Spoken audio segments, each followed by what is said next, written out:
টি-20তে ছক্কা মারতে পারে না বাংলাদেশের ব্যাটাররা, এমন ধারণা এবার বদলে যাবে এই বছরের পরিসংখ্যান দেখলে।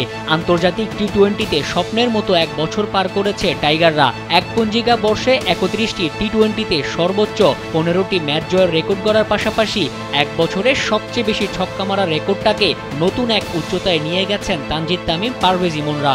২০২৪ সালে সর্বোচ্চ ১২২টি ছক্কা মেরেছিল বাংলাদেশের ব্যাটাররা। তবে এই বছরে প্রথমবার ২০০ ছক্কার গণ্ডি পেরিয়ে মোট ২০৬টি ছক্কার রেকর্ড স্পর্শ করল বাংলাদেশ।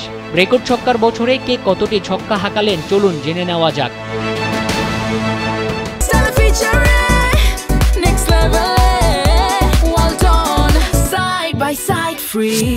চলতি বছর টি-20তে ১৮ জন ব্যাটার ছক্কা হাঁকিয়েছেন। সবচেয়ে বেশি ছক্কা মেরেছেন তানজিদ হাসান তামিম।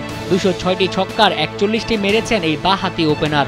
তামিমের পরে দ্বিতীয় সর্বোচ্চ ৩৪টি ছক্কা মেরেছেন আরেক ওপেনার পারভেজ হোসেন ইমন। অভিষেকে আলো ছড়ানো সাইফ হাসান ১৫ ম্যাচ খেলে হাঁকিয়েছেন ২৯টি ছয়। জাকের আলী এই বছরে ১৯টি ছক্কা মেরেছেন। অন্যদিকে মিডল অর্ডার ব্যাটার তাওহিদ হৃদয়ের ব্যাট থেকে এসেছে ১৪টি ছক্কা।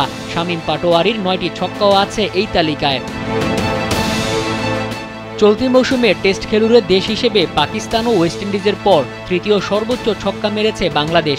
টি-20তে পাওয়ার হিটিং অ্যাবিলিটি বাড়ানোর জন্য এবছর বেশ কয়েকটি কর্মশালার আয়োজন করে বিসিবি।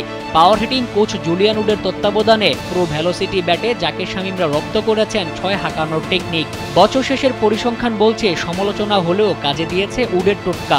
বাংলাদেশের এবছরের ম্যাচ ও ছয়ের রেকর্ড নিশ্চয়ই আসন্ন বিশ্বকাপে বদলে দিবে টাইগারদের মানসিকতা। এমন ধারাবাহিকতা ধরে রাখলে টি-20 বিশ্বকাপে দারুণ কিছুই উপহার দিতে পারবে লাল সবুজের প্রতিনিধিরা। মোহাম্মদ মাসুম, কালবেলা।